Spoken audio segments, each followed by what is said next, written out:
Miarabantsika rehetra ny tokantrano ry havana izay manaraka n'ity afatr'Andriamanitra ity.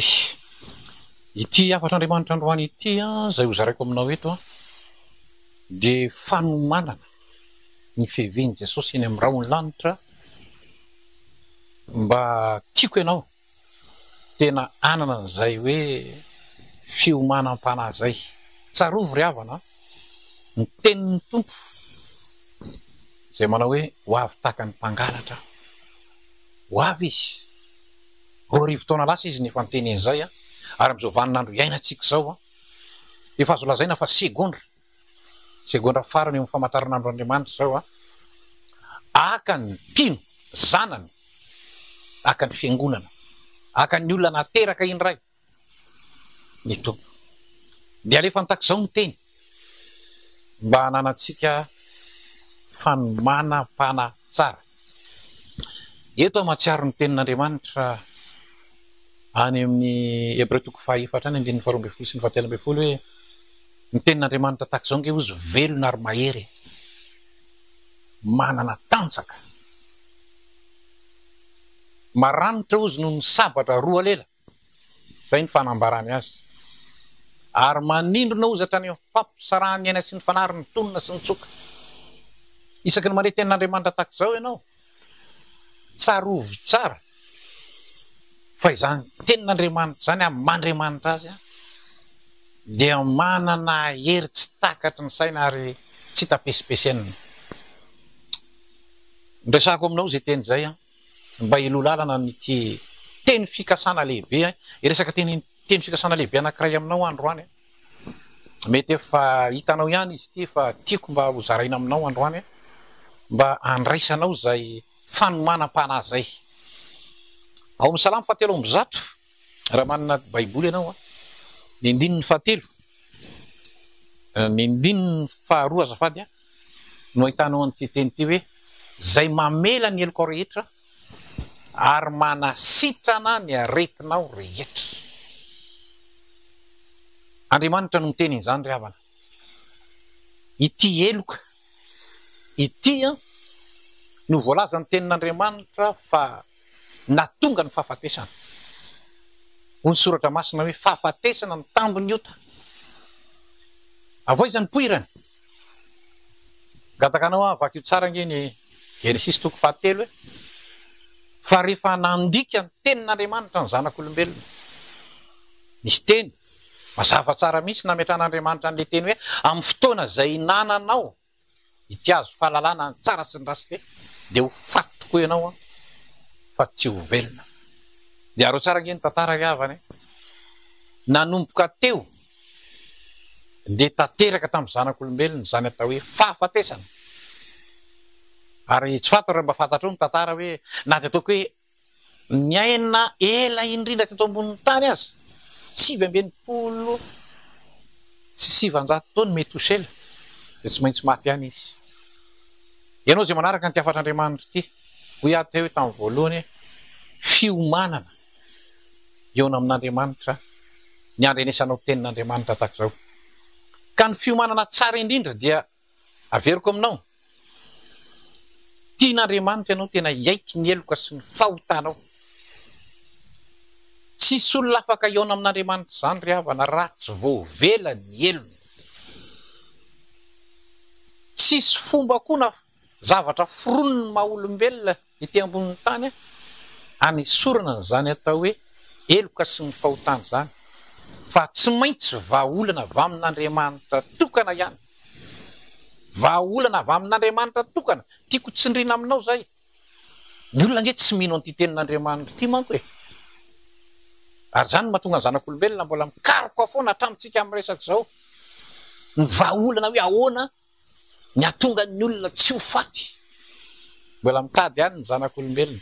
Fa androany tiako ianao mba tena mba heritreritra tsara, jereo tsara ary inoy tsara ty teny fikasana izay novakiako tao aminao teo amin'ny Salamo fahatelo amby zato ty hoe izay mamela ny eloka rehetra Andriamanitra tokana ihany ny teny izany ary tsy misy zavatra ety ambonin'ny tany foron'olombelona na zavatra hoe nataon'ny olombelona na manam-pahaizana takin'iny izy na manam-pahaizana takin'izy mahafaka an'izany atao hoe eloka sy fahotany zany manafony zany atao hoe fahafatesany zany. Andriamanitra tokana nanao planina ary planina vany aminy any no nomeny efa natorony zany tamin'ny Adamaseva.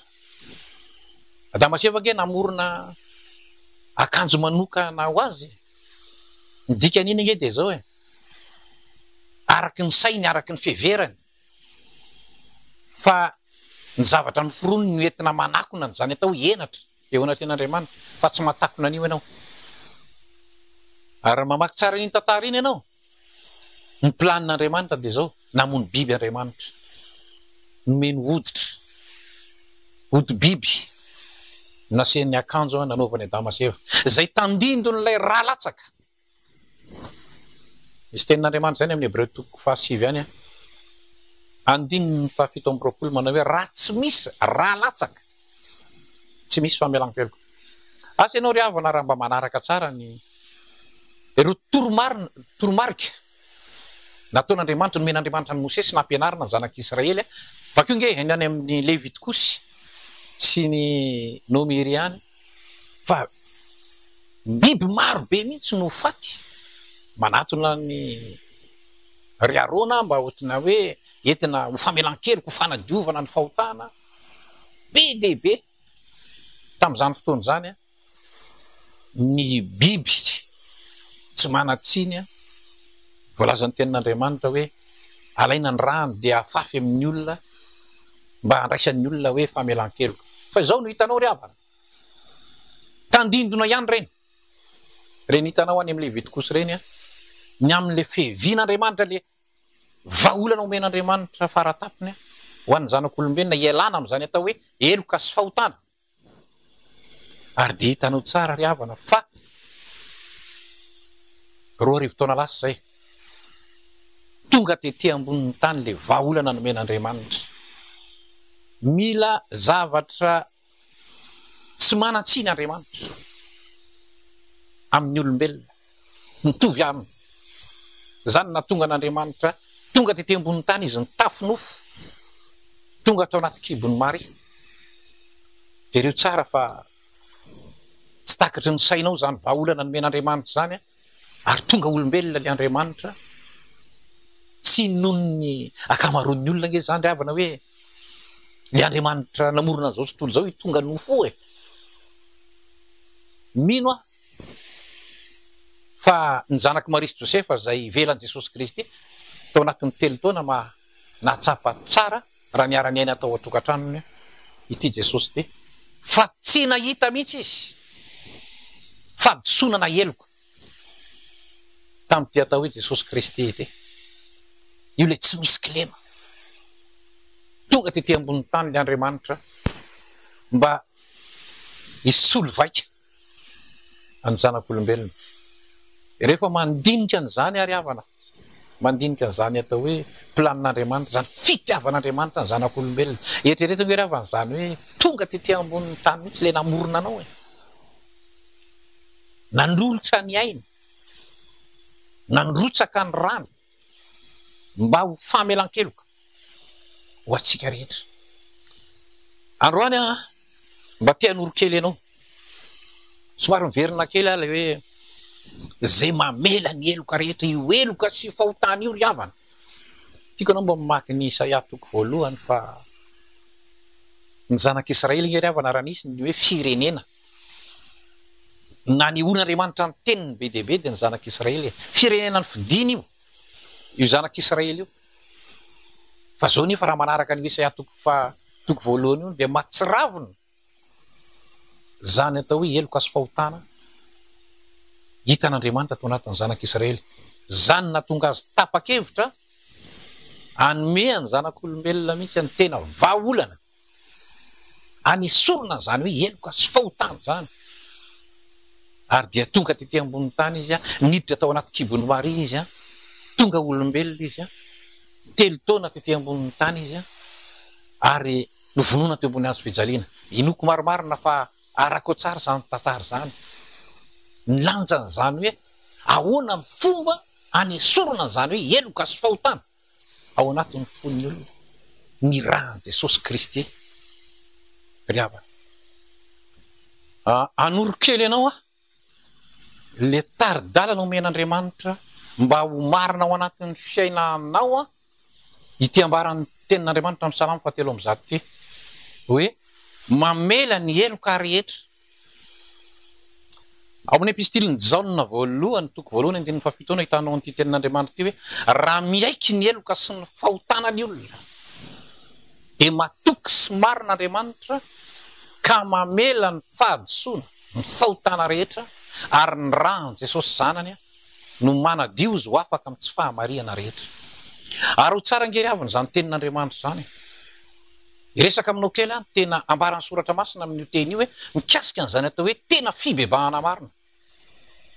Raha tena miaiky ny eloka sy ny fahotana marina eo anaten'Andriamanitra ny olona, miaiky ny eloka sy ny fahotana, tsy atao akapobeny fa tena asen'Andriamanitra, tena mivavaka ianao ary mangataka amin'Andriamanitra miaiky ny zavatra zay nataonao. Zany ange Jesosy natonga an' Jesosy nampianatra indray mandeha hoe raha mianatra ianao midira amin'ny efitranonao manginginy miaiky, ary rehefa miaiky dia zao tsy mamerina intsony. Zany ny tena fibebahana ry havana. Betsaka ny olona tsy tena manao an'izay dingan'izay ka dia tsy hitan'ny olona loatra ny fahamarinana ty tenin'Andriamanitra hoe sambatra ny olona zay voavela ny elona. Ny olona tena manao an'izay ry havana, zay dingan'izay tsy maintsy marina aminy zany atao hoe fahatoniana, fahasambarana, ampanahy, fiadanana, ara-tsaina, fiadanana ara-panahy. Tsy maintsy atsapan'izay ny fahamarinan'izay, fahamarinan'ny tenin'Andriamanitra izay ny olona raha tena miaiky ny eloka sy ny fahotana marina. Tiako ianao tena ino tsara n'izany fanambarana avy amin'Andriamanitra zany. Eno tsara ity soratra masina ao amin'ny Isaia mpaminany ihany no ahitanao ity teny ity hoe na dia mena tahaka ny jaky aza ny fahotanao, fotsy tahaka ny volony fotsy ozy, ary na dia mangatrakatraka tahaka ny sily aza dia ho diovin'Andriamanitra adio, tsy mahita petina mihitsy tahaka an'ireny hoe raha maloto ny tableau dia zao fafana dia tsy misy loto mihitsy eo amin'ilay tableau.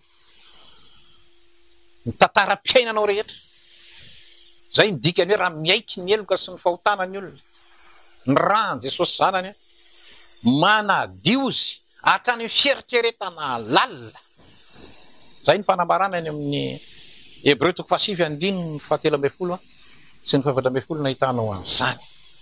Sambatra ny olona zay voavela ny elona ary manomboka eo dia tonga zanak'Andriamanitra ny olona, ary manomboka eo dia voasoratra any an-danitra ny anaranao. Ilainao, renao ary ilainao katoavinao zany raha tianao no voavonjy, raha tianao ny andova ny fiainana mandrakizay ianao. Jereo tsara nge havana zany tena fitiavan'Andriamanitra atsika zanak'olombelona amin'izao fahavelomanao zao. Maninona ianao ny ampandrenesin'Andriamanitra n'izao teny zao, maninona ianao ny mandre an'izao afatr'Andriamanitra zao, satria tiany ianao, tsy maintsy eo aminy ianao, na inonao zao na tsy inonao, tsy maintsy eo aminy ianao. Dia alefa mitak'izao aloha le fitiavana mba handray azo tompo sy mpamonjy. Ireo karazana fivavahana isan-karaza hitanao eto ambonin'ny tany ireo nge ry havana, tsy mino an'izany Jesosy Kristy zany izy ary tsy mahagaga raha ohatra ka mijinja no vokany zany atao hoe eloka sy fahotana ao anatin'ny olona ao. Misy zany eloka sy fahotana zany zay mahatonga ny olona mijaly amin'ny fomba maro isan-karazany. Hoy ny soratra masina hoe tsy misy fiadanana ho an'ny ratsy fanahy. Androany ianao raha mandeha ty afatr'Andriamanitra ty tiako ianao tena ino andray an' Jesosy Kristy ho tompo, anaiky le raha zay narotsany teo Kalvaria mba ho fanadiovana ny eloka sy ny fahotanao rehetra.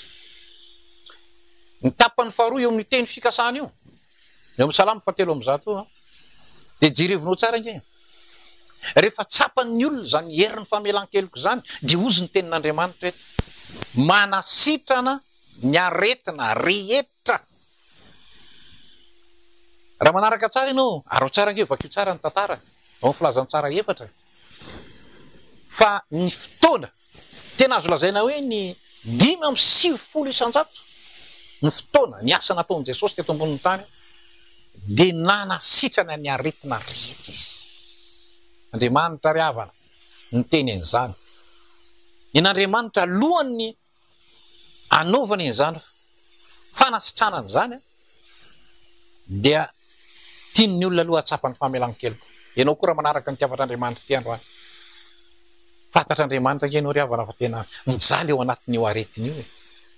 Fantatr'Andriamanitra fa mijaly ianao ao anatin'io karazana aretina zay manenika ny tany am'izao fotoana zao. Fa enoy tsara zao afatr'Andriamanitra zao ry havana. Manasitrana ny aretina rehetra Jesosy Kristy. Manasitrana ny aretina rehetra Jesosy Kristy. Ka naiza ianao mandre an'izao afatr'Andriamanitra zao. Zao ny ataoko anao. Ny fanahy masin'Andriamanitra zay mitondra nyty teny ty. Eo akaikinao izy am'izao fotoana zao. Ary teanao zany asa lehibe zany ao anatinao. Fa ekeo aloha Jesosy Kristy ho tompo sy mpamonjinao.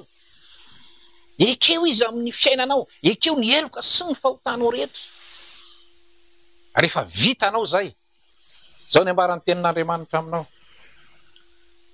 Raha marary ny tendanao. Sitrany ianao amin'ny anaran'i Jesosy Kristy eto. Satria zany ny ambaran'ny tenin'Andriamanitra hoe mandehana sitraniny marary ozy. Ary zany no mahatonga ny tenin'Andriamanitra tonga eto aminao am'izao fotoana zao. Raha marary any amin'ny kibonao any, vonto any amin'ny kibonao any zay mandre zo afatr'Andriamanitra zao. Raha ekenao amin'ny fonao. Zany Jesosy Kristy zany sitrana amin'ny aretina ianao.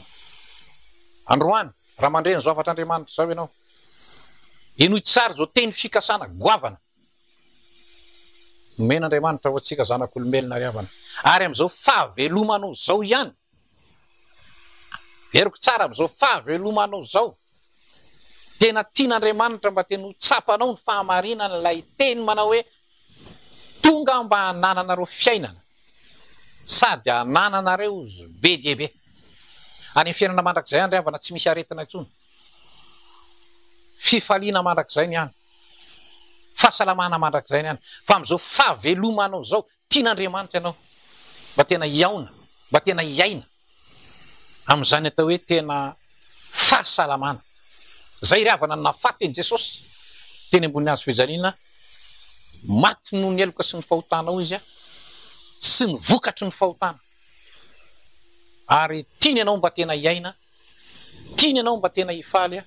Ary tiany koa ianao mba tena hanompo azy amin'ny androm-piainanao rehetra am'izao fahavelomanao zao. Zareko aminao ry havana zany tenin'Andriamanitra zany. Tsarovo tsara.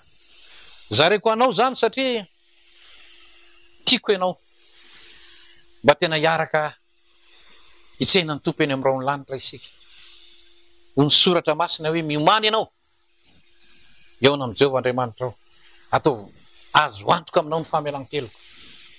Ataovy azo antoka aminao zany herin'ny famelan-keloko zany. Ataovy azo antoka aminao zany herin'ny rano Jesosy Kristy tompo zany. Zay latsaka tao Kalvary.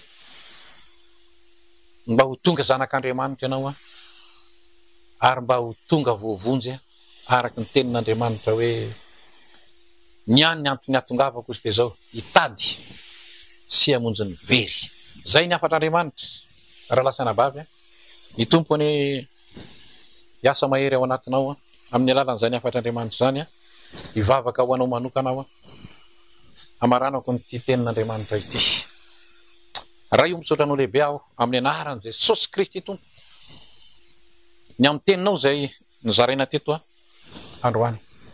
Vangio amin'ny herinao mahagaga ny olona zay nanaraka ny ty afatra ty amin'ny Andriamanitra anao. Naiza toerana misy azy raha mandre an'izao kasio ny fanahany mba handraisany an'izany herin'ny famelan-keloko zany ary kasioko ny nofony mba handraisany an'izany fanasitranana avy aminao zany mba ho marina amin'ny fiainany ity teny fikasana amin'ny Salamo 7:1 ity zay nosoratanao manao hoe sady mamela ny eloka rehetra ianao a no manasitrana ihany koa ny aretina rehetra amin'ny anaran' Jesosy Kristy tompo nanaovako zany vavaka zany a amen.